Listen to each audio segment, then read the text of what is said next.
কোথায় যাচ্ছি বন্ধু? সবাই দিকে একটু লুকলাও। হ্যালো গাইস, আমরা এখন যাচ্ছি অ্যামাজনের জঙ্গলে। সামনে একটা অ্যামাজনের জঙ্গল, ওইখানে ভূত ভাল্লুক পেতনি সবকিছু থাকে, ওইখানে আমরা দেখতে যাচ্ছি। সাথে আছে আমার ভাই ব্রাদার আর ভাইস্টা বুঝতে আছে সাথে।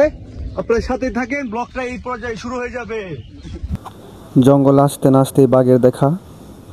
বাঘ হাঁটতেছে আর ঘুরতেছে। তো সামনে হাঁটতে হাঁটতে যাই, দেখা যাক সামনে কি আরো পাওয়া যায়। তো বাঘটা সামনের দিকে আগাইতেছে। তো সামনে মনে হয় একটা ঝর্ণা আছে, ঝর্ণাটা দেখে আসি চলেন।